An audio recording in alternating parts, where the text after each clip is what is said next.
இன்றைய வேத வார்த்தை நீதிமொழிகள் 20ஆம் அதிகாரம் 13ஆம் வசனம். தூக்கத்தை விரும்பாதே, நீ விரும்பினால் தரித்திரனாவாய். கண் விழுத்திரு, அப்பொழுது ஆகாரத்தினால் திருப்தியாவாய்.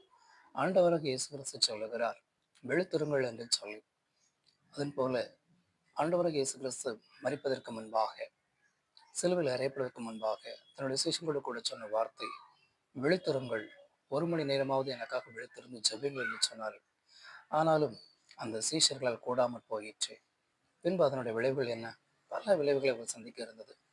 அதன் போல நீங்கள் தூங்காமல் விழித்திருந்து நீங்கள் கொஞ்சம் சற்று படிக்கும் பொழுது உங்களுடைய வாழ்க்கையில ஒரு முன்னேற்றம். ஒருவேளை நீங்கள் கவர்மெண்ட் எக்ஸாமுக்கு நீங்கள் ப்ரிப்பேர் பண்ணலாம். உங்களுடைய எதிர்கால வாழ்க்கைக்காக நீங்கள் சிலவற்றை செய்யலாம். அப்படி செய்யும் பொழுது கொஞ்சம் விழித்திருந்து நீங்கள் அந்த காரியத்தை செய்யும் பொழுது அநேக வெற்றிகளை அவர் உங்களுக்கு கொடுக்க வல்லவராக இருக்கிறார். நமக்கு வேண்டிய ஆகாரத்தை அவர் நமக்கு கொடுக்க வல்லவராக இருக்கிறார். ஸோ தூங்கல், அந்த தூக்கம் என்பது சோம்பலை கொடுக்கக்கூடியது. ஆகையால் இன்றிலிருந்து நம்முடைய வாழ்க்கையிலே தூக்கத்தை குறைத்து விழித்திருந்து கர்த்தருக்கென்று உண்மையாக நாம் இருக்கும் பொழுது அவர் நம்முடைய எல்லா காரியத்தையும் வாய்க்கச் செய்ய வல்லவராக இருக்கிறார். ஆமென்.